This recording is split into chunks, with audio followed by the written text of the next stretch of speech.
வணக்கம். நான் தான் சரவணன் அஸ்ட்ரோ பேசுகிறேன். இன்னைக்கு நம்ம பார்க்க இருக்க ஜாதகம் யாருடைய ஜாதகம்னா, உலக பணக்காரரா இருக்க எலன் மாஸ்க் ஜாதகம். இப்ப இந்த ஜாதகப்படி இருக்கக்கூடிய கிரகநிலைகள சந்திரன் அடிப்படையில ஜாதக பலன் சொல்கிறேன். மு சந்திரன் சிம்ம ராசியிலும், 4ஆம் இடத்தில் குரு, 6ஆம் இடத்தில் செவ்வாய், ராகு. இதில் செவ்வாய் உச்சதாரையிலும், 10ஆம் இடத்துல சனி, சுக்கிரன். அதில் சுக்கிரன் ஆட்சி பெற்றும், 11ஆம் இடத்துல புதன், சூரியன், 12ஆம் இடத்தில் கேது. இப்போ இந்த ஜாதகப்படி இவருக்கு இந்த ராகு திசை இப்போது நடந்து கொண்டிருக்குது. இந்த ஜாதகத்தை அடிப்படையாக பார்த்தீங்கன்னா, சந்திரன் கேந்திரத்தில் குரு இருக்காரு. சந்திர கேந்திரத்தில் சனி, சுக்கிரன் இருக்காரு. இது இந்த ஜாதகத்துக்கு ஒரு மிகப்பெரிய யோகம். இதுக்கப்புறம் இன்னொரு யோகம் என்று சொல்லப்போனால், சந்திரனுக்கு 6ல் அந்த செவ்வாய் உச்ச நிலையை பெற்றிருக்கிறது ஒரு விதத்தில் சிம்ம ராசி பொறுத்த வரைக்கும் ஒரு நல்ல அமைப்பு. அதை விட முக்கியமாக லக்னாதிபதி என்று சொல்லக்கூடிய சூரியன் 11ஆம் இடத்தில் அமர்ந்து அங்கே புதன் ஆட்சியாக இருக்கிறது இவருக்கு இன்னும் கூடுதல் பலம்.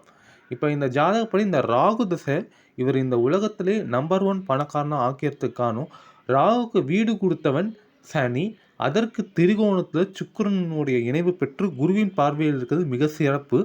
அதோடு அந்த ராகு உச்ச செவ்வாயோடு இணைந்திருக்காரு. ஸோ சந்திரன் அடிப்படையில் பார்க்கும்போது ராகுக்கு வீடு கொடுத்தவனும் சரி, ராகுக்கு கூட சேர்ந்திருக்கக்கூடிய கிரகமும் சரி நல்ல அமைப்பில் இருக்கிறதுனால இவர் உலக நம்பர் 1 பணக்காரராக இந்த ராகு திசையில் வரக்கூடிய அமைப்பு ஜாதகத்துக்கு வந்திருக்கு. இவருடைய பர்சனல் லைஃப்னு பார்க்கும்போது இவருக்கு 3 மனைவிகள்.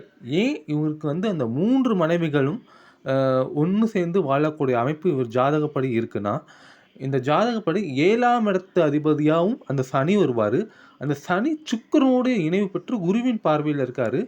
இது இவர் எத்தனை பேரை திருமணம் செய்தாலும் அவர்களுடைய ஒற்றுமையாக வாழக்கூடிய அமைப்பு இந்த ஜாதகப்படி உண்டு. அதே மாதிரி அந்த சுக்கிரன் 3ஆம் இடத்துக்கு அதிபதியாக வராரு, ப்ளஸ் 10ஆம் இடத்துக்கு அதிபதியாக. அதன் மூலம் தொழில் லாபங்களும் இந்த ஜாதகருக்கு உண்டு.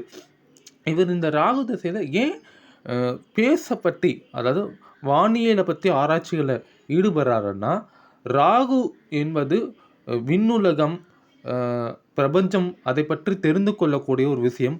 அதே மாதிரி நவீன தொழில்நுட்பங்கள் மூலிமா ஒரு புதுசாக ஒரு விஷயத்தை கண்டுபிடிக்கக்கூடிய விஷயங்கள், அது எல்லாமே இந்த ஜாதகத்தில் ராகுவை குறிக்கும். அந்த ராகு உச்ச செவ்வாயுடன் அதுக்கு வீடு கொடுத்த சனி அதற்கு திரிகோணத்தில் இருக்கிறனால அதன் மூலிமா இவருக்கு ஒரு ஆராய்ச்சிகள் மூலியமாக அது மூலிமா இவருக்கு ஒரு வருமானம் வரணுங்கிறது அமைப்பு. அது மட்டும் இல்லை, இப்போ சுக்கிரன் தான் வாகனத்துக்கு காரகத்துவமான கிரகம். இவர் ரிசர்ச் பண்ணிக்கிட்டு இருக்கிறதும் ஒரு பேஸுக்கு ராக்கெட் அனுப்புறது, மக்களை சேஃப்டியாக கொண்டு போகிறது, அதை பற்றி ஆராய்ச்சி தான் இவர் பண்ணிகிட்டு இருக்காரு. அதுக்கு காரணம் சுக்கிரன் வாகனக்காரனாக இருந்து அதுக்கு திரிகோணத்தில் ராகு, சனி, இப்படி எல்லாமே செவ்வாய் இந்த அமைப்பில் இருக்கனால இவர் விண்வெளி சம்மந்தப்பட்ட ஆராய்ச்சியில் ஈடுபட்டுக்கிட்டு இருக்காரு. அதன் மூலமா மனிதர்களை விண்வெளிக்கு அனுப்பக்கூடிய திட்டத்தில் இவர் ஒரு மிக பெரிய ஒரு புரட்சியை உருவாக்கக்கூடிய ஒரு நபராகவும் இருப்பார். இவருக்கு திருமண வாழ்க்கையும் நன்றாக இருக்கும். அதே போல் புத்திர பாக்கிய அமைப்புகளும் நன்றாகவே இருக்கும். அனைத்து யோகங்களும் இந்த ராகு திசையை பொறுத்த வரைக்கும் இவருக்கு கொடுக்கக்கூடிய அமைப்பு உள்ளது. இது அடுத்து வரக்கூடிய குரு திசையிலையும் இவருக்கு தொடரும். இது மாதிரி உங்களுக்கு வேறு யாராவது ஜாதகம் யூடியூப்பில் போட வேண்டும் என்றால் கீழே கமெண்ட் செய்யுங்கள். உங்களுடைய ஜாதகத்தை பற்றி ஒரு சின்ன விளக்கத்தை நான் யூடியூப்பில் அப்லோட் பண்ணுறேன் டைம் இருக்கும் பொழுது. மறக்காமல் என் யூடியூப் சேனலை சப்ஸ்கிரைப் பண்ணிக்கோங்க. தேங்க்யூ.